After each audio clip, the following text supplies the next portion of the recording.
तो आज हम बात करेंगे सूप के बारे में। सूप कितने तरह के होते हैं और उसके बारे में काफ़ी सारे नॉलेज मैं आपको शेयर करने वाला हूँ इस वीडियो में। इस वीडियो को शुरू से लेकर लास्ट तक जरूर देखना, तभी आपको पता चलेगा कि सूप क्या होता है और कितने तरह का होता है। इस वीडियो को शुरू करने से पहले मैं आपको बता दूं, अगर आप चैनल में नए हैं तो सब्सक्राइब कर लीजिए, और अगर आपने फॉलो नहीं किया इंस्टाग्राम पे तो फॉलो कर लीजिए, जो कि है देसी ब्लॉगर। सो आई होप कि आप में से कई सारे शेफ जो है इंडियन में काम करते होंगे, चाइनीज़ में काम करते होंगे, या साथ साथ कॉन्टिनेंटल डिपार्टमेंट में काम करते होंगे। तो आप सर्व करते होंगे अपने गेस्ट को कोई ना कोई सूप। बात करते हैं सूप के बारे में, बट उससे पहले मैं आपको बता दूं कि सूप जो है वो दो कैटेगरी में डिवाइडेड होते हैं, क्लियर सूप और थिक सूप। अब उसके बाद जो है सूप आपका कोल्ड भी हो सकता है, हॉट भी हो सकता है। साथ साथ मैं आपको बता दूं इंटरनेशनल सूप को भी गिना जाता है कैटेगरी में, बट मुझे नहीं लगता कि वो कैटेगरी में गिनना चाहिए, क्योंकि इंटरनेशनल सूप जो है वो हर कंट्री के अपने अपने सूप होते हैं। जैसे हमारी कंट्री का, इंडिया का मुल्गत्वानी सूप जो है वो हमारा नेशनल सूप है, तो ये हमारा नेशनल सूप है। इसी तरह से हर कंट्री के अपने अपने नेशनल सूप होते हैं, बट वो जो सूप होते हैं वो भी क्लियर या थिक के अंडर में ही आते हैं। इसलिए जो मेन कैटेगरी है सूप की वो है आपकी थिक और क्लियर सूप। जितने भी तरह के सूप होते हैं सबका बेस होता है स्टॉक। अब स्टॉक और ब्रोथ यूज किया जाता है किसी भी तरह के सूप को बनाने के लिए, चाहे वो थिक हो, चाहे वो क्लियर सूप हो, क्रिस्टल हो, या कुछ भी सूप। ठीक है, तो ये जो है सबसे मेन बात है।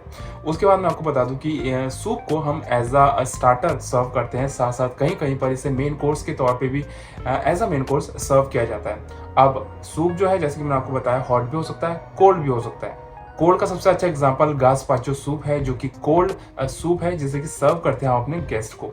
अब इससे पहले कि मैं आपको बताऊं क्लियर सूप और थिक सूप के बारे में, मैं आपको बता दूं कि अगर आप एज अ मेन कोर्स सर्व करने वाले हो सूप को, तो इसका जो पोर्शन साइज है वो कम से कम 300 से 350 ग्राम तक होना चाहिए। और अगर आप एज अ एपेटाइजर सर्व कर रहे हो, स्टार्टर सर्व कर रहे हो, तो आपका इसका पोर्शन जो है 200 से 250 ग्राम तक होना चाहिए। चलिए बात कर लेते हैं क्लियर सूप की और थिक सूप की। सबसे पहले हम बात करेंगे क्लियर सूप की। जो क्लियर सूप है वो दो कैटेगरी में आता है, एक प्लेन और एक वेज हो गया। तो प्लेन आपका क्लियर सूप होता है, उसके साथ साथ वेजिटेबल के साथ साथ भी आप क्लियर सूप बना सकते हो। इसमें आप चाहे तो प्लेन सूप में आप मीट को यूज कर सकते हो, या वेजिटेबल सूप में आप मीट को यूज कर सकते हो। साथ साथ इसका जो बेस होता है, जैसे मैंने आपको बताया, ब्रॉथ और स्टॉक को आप यूज करते हो किसी भी तरह के क्लियर सूप को बनाने के लिए। अगर आप वेज सूप बनाने वाले हो तो आप इसमें मीट के साथ साथ आप किसी भी तरह का वेजिटेबल यूज कर सकते हो। अब दो कैटेगरी जैसे मैंने आपको बताया क्लियर सूप के अंडर में आती है, प्लेन और वेज।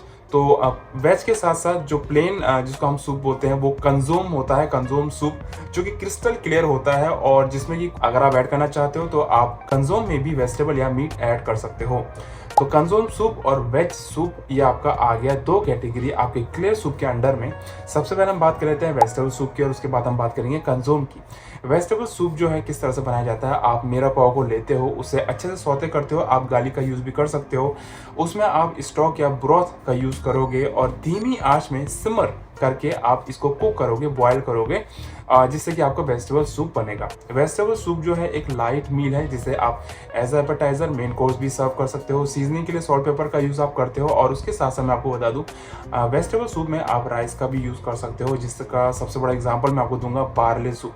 तो बार्ले राइस आपने देखा होगा, बार्ले राइस से बार्ले सूप बनाया जाता है। तो आप चाहे तो वेजिटेबल सूप में किसी तरह का राइस भी यूज कर सकते हो, जिससे कि आपका और भी अच्छा वेजिटेबल सूप बनेगा। तो ये हो गया वेजिटेबल सूप। इसके बाद हम बात करें कंज्यूमे की, तो कंज्यूमे सूप जो होता है एक तरह से वो क्रिस्टल क्लियर होता है, जो कि एकदम पानी की तरह होता है। इसमें जो भी प्रोटीन होता है, जो भी आपका फ्लेवर होता है, वो आप वेजिटेबल या मीट के थ्रू निकालते हो। अब ये क्लियर सूप बनता कैसे है, इसका एक प्रोसीजर होता है, एक मेथड होता है, जिसमें कि आप स्टॉक का यूज करते हो इस सूप को बनाने के लिए ऑब्वियसली, और उस स्टॉक को जो है क्लियर करते हो एग वाइट को यूज करके।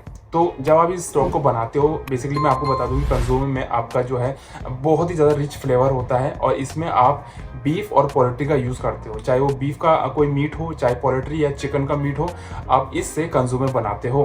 बट बाद में क्या करते हैं, इसमें कि एग वाइट लेते हैं, उसको मिक्स करते हैं और इसको स्टॉक में ऐड करते हैं, जिससे कि सारा जो हैवी पार्ट होता है, थिक पार्ट होता है, वो सारे का सारा एग वाइट के साथ मिल जाता है, और इसके बीच में जो निकलता है आपका वो क्लियर क्रिस्टल आपका सूप निकलता है, जो कि बहुत ही ज़्यादा रिच फ्लेवर जिसका होता है। इसमें जो आपकी वेजिटेबल की कटिंग जाती है, अगर आप वेजिटेबल ऐड करना चाहते हैं, अगर वेजिटेबल के साथ आप कंज्यूमर सूप को देना चाहते हैं, तो मोस्टली डाइस कटिंग की जाती है इसमें, क्योंकि आपका क्रिस्टल क्लियर होता है। तो जब कोई गेस्ट खाएगा, इस सूप को पिएगा, अगर वेजिटेबल को खाएगा तो वेजिटेबल क्लियर दिखता है, तो इसके लिए इसमें डाइस वेजिटेबल का यूज़ किया जाता है। उसके साथ मैं आपको बता दूं, इसमें आप मेरा पाव का यूज़ करते हो, जिससे कि फ्लेवर इन्हेंस होता है मेरा पोहा, जिसमें आपका कैरेट, सेलरी, अनियन आता है। उसके साथ साथ आप जो है किसी भी तरह की सीजनिंग कर सकते हो। सॉल्ट पेपर के साथ आप बे लीफ का भी यूज़ कर सकते हो और थाइम का भी यूज़ कर सकते हो।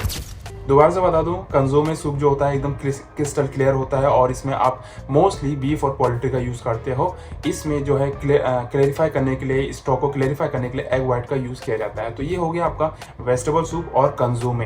तो अब हम बात कर लेते हैं थिक सूप के बारे में। सो थिक सूप जो है वो ट्रांसपेरेंट नहीं होता है सबसे पहले तो, क्योंकि ये थिक होता है तो थिक कभी भी ट्रांसपेरेंट नहीं हो सकता है। इसमें आपको कोई भी स्टॉक को क्लेरिफाई करने की ज़रूरत नहीं होती है। तो ये तो हो गया आपका नॉन ट्रांसपेरेंट सूप। उसके बाद मैं आपको बता दूं कि ये थिक होता है तो इसको थिक किया जाता है एजेंट के थ्रू। अब कौन कौन से एजेंट है जिससे कि आप इसको थिक करते हो, इस सूप को थिक करते हो?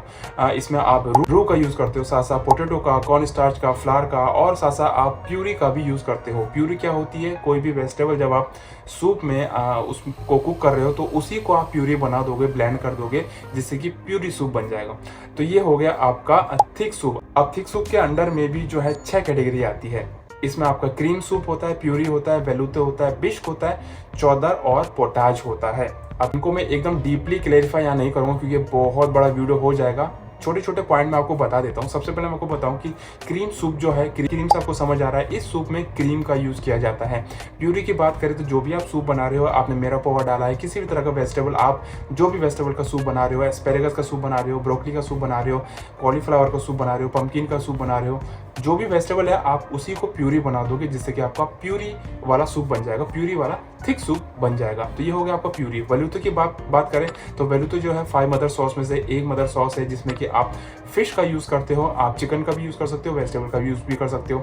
इसको थिक करने के लिए मोस्टली हम रू का यूज़ करते हैं। आपने देखा होगा मदर सॉस में हम रू बनाते हैं और रू से ही हम अपने मदर सॉस को बनाते हैं। तो इसमें भी वेलुते में भी आप रू का यूज़ करते हो इसको थिक करने के लिए, और ये काफ़ी ज़्यादा लाइट स्टॉक होता है। और साथ साथ मैं बता दूं कि इसमें क्रीम का यूज़ आप नहीं करते हो क्योंकि इसमें आपने रू का यूज़ किया हुआ है। तो वेलुते इस तरह से आप बनाओगे, वेलुते सूप आपका इस तरह से बनेगा। और उसके साथ साथ चौदर की बात करें तो चौदर सूप भी काफ़ी पॉपुलर है। सबसे मोस्ट पॉपुलर चौदर सूप की बात करें तो क्लैम चौदर सबसे पॉपुलर है। इसमें मैं आपको बताता हूँ पोटैटो का यूज़ किया जाता है, साथ साथ आप रू का भी यूज़ करते हो इसको थिक करने के लिए, और उसके साथ साथ आप कॉर्न का भी यूज़ कर सकते हो और इसमें क्रीम भी जाता है। सेकेंड लास्ट जो हमारा सूप है वो है बिस्क। बिस्क की मैं बात करूं तो इसमें आपका सी फूड जाता है। सी फूड में भी आपका क्रस्टेशियंस जो होते हैं वो आपका जाता है, जैसे कि आपका प्रॉन हो गया, आपका लॉबस्टर हो गया। क्रस्टेशियंस किसको बोलते हैं मैं आपको बता देता हूं, अगर आपको नहीं पता तो। क्रस्टेशियंस उनको बोलते हैं जो कि सी में स्पीसीज पाए जाते हैं बट उनकी बैकबोन नहीं होती है। उनके शेल्स होते हैं, शेल के साथ होते हैं। जैसे आपने प्रॉन देखा होगा उनमें शेल होता है, लॉबस्टर देखा होगा, क्लैम देखा होगा, आपने मसल्स देखा होगा, उन सब में शेल होते हैं। तो इनको बोला जाता है क्रस्टेशियंस। और मैं आपको बता दूं उनके जो लेग्स होते हैं, जो पाँव होते हैं, वो दोनों ज्वाइंट होते हैं। तो इनको क्रस्टेशियंस बोला जाता है, जिससे कि आपका बिस्क सूप बनाया जाता है।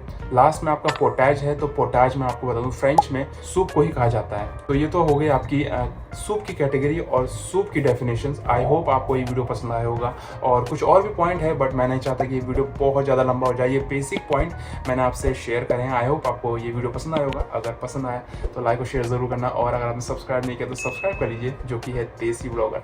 इंस्टाग्राम पे फॉलो करना बिल्कुल ना भूलना, क्योंकि वहाँ पर ही मैं आपके लिए बहुत सारी कंटेंट लाते रहता हूँ। इसी तरह की और नॉलेज के लिए सब्सक्राइब करिए इस चैनल को, और इस वीडियो को शेयर करना बिल्कुल ना भूलना, जिससे कि दूसरों की हेल्प हो सके।